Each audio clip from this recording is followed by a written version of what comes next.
Alors, il faut savoir que c'est un phénomène fréquent qui nous concerne tous dès le plus jeune âge, puisqu'on a étudié les prématurés qui bâillent et beaucoup.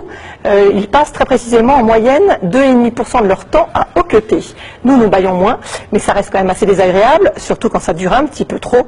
Alors, on va voir qu'il y a plein de petits trucs pour l'arrêter, mais on va le comprendre en voyant d'abord pourquoi on hoquette. Oui, le hoquet, c'est la contraction d'un muscle dont vous avez entendu parler, le diaphragme. Alors ce diaphragme, vous allez le voir sur cette animation, c'est le muscle qui sépare le thorax de l'abdomen. Il va se contracter pour aspirer, pour tirer sur les poumons, ça nous permet d'aspirer. Et en fait, c'est les spasmes de ce diaphragme qui déclenchent le hoquet.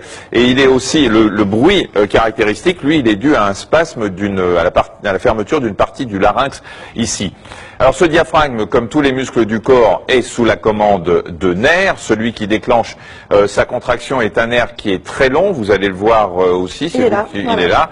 Voilà, c'est un nerf très long puisqu'il descend du cou et il va traverser tout le thorax avant d'arriver au diaphragme. Alors il part à peu près de cette région, il faut que je compte les vertèbres, 1, 2, 3, 4, c'est par là qu'il part, et puis il va descendre ici, il va aller jusqu'au diaphragme qu'on vous a surligné ici, vous voyez donc qu'il est très long, et surtout que tout le long de son trajet, il sera pas très loin des poumons, mais aussi du tuyau qui permet aux aliments d'aller jusqu'à l'estomac, vous voyez ici, c'est l'œsophage.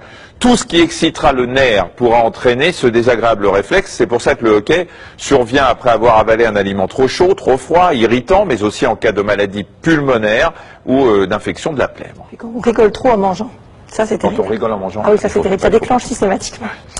Alors, comment on peut le faire passer? Vous déjeuniez avec moi. Comment le faire passer? Le principe est simple, quand il s'agit d'un hoquet banal, bien sûr. Il faut exciter un autre nerf, c'est le nerf qui est là pour empêcher la contraction du diaphragme, donc le contraire du phrénique. Plusieurs méthodes sont efficaces, notamment celle qui consiste à faire baisser le taux d'oxygène dans le sang et à augmenter le taux de gaz carbonique. Alors pour ça, il suffit de bloquer sa respiration, donc de se mettre en apnée, éventuellement de respirer dans un sac en papier, mais si ça ne marche pas, on n'attend pas de devenir complètement violet avant d'arrêter. Autre technique bien connue, toutes celles qui consistent à boire un verre d'eau rapidement, à manger du pain sec ou de la glace pilée. Toutes ces techniques stimulent le nerf. Et puis il y a d'autres méthodes plus étonnantes, comme de presser fortement la pulpe du petit doigt avec le pouce. Attention, de la même main, il ne faut pas changer de main. Bah oui, alors le nerf, vous l'avez vu, a beau être long, il va quand même pas jusqu'à la pulpe des doigts. Alors parmi les trucs un petit peu farfelus, il vaut mieux ne pas être un dîner mondain, puisqu'il y en a un qui consiste à tirer la langue pendant plusieurs minutes.